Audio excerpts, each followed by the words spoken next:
तू माझे जग आहेस, माझे प्रेम आहेस, माझे सर्वस्व आहेस.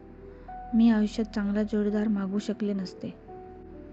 त्यांची प्रेमकथा त्यांच्या समाजातील अनेकांसाठी प्रेरणादायी होती.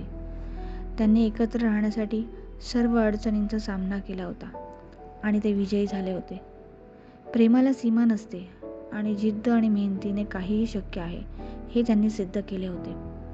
रोहित आणि अंजलीचे वैवाहिक जीवन आनंदी होते. त्यांनी जाड आणि पातळ माध्यमातून एकमेकांना आधार दिला आणि त्यांचे प्रेम दिवसेंदिवस दृढ होत गेले.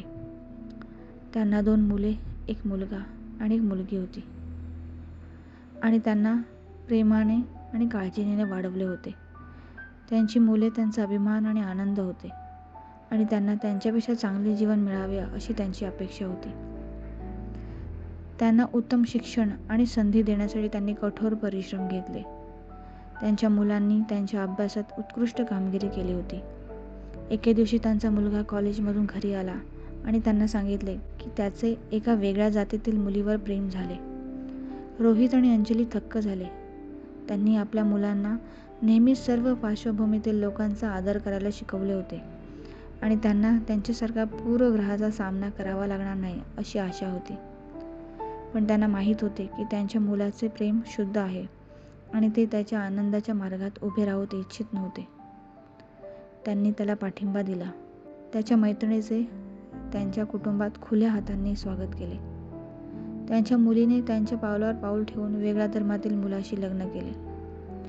रोहित आणि अंजलीला त्यांच्या मुलांचा आणि त्यांना मिळालेल्या प्रेमाचा अभिमान वाटत होता.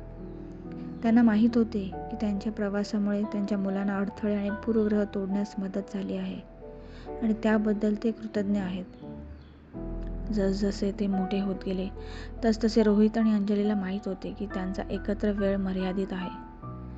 ते एक दीर्घ आणि आनंद जीवन जगले.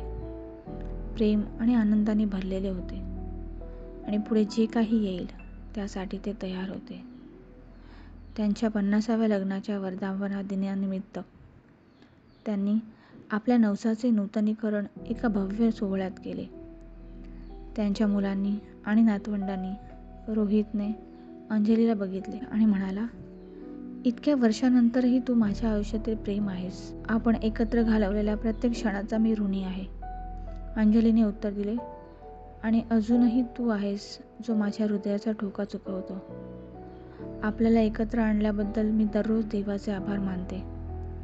कोणत्याही अडथळ्यावर मात करण्यासाठी त्यांची प्रेमकथा प्रेमाच्या सामर्थ्याचा दाखला होतो. प्रेमाला कोणतीही सीमा, जात, धर्म, कोणताही पूर्वग्रह नसतो हे त्यांनी दाखवून दिले होते. त्यांनी त्यांचे जीवन त्यांच्या स्वतःच्या अटीवर प्रेमाने आणि दृढ निश्चयाने जगले होते आणि त्यांनी इतरांनाही ते करण्याची प्रेरणा दिली होती. सूर्यास्त पाहताना त्यांनी हात धरला.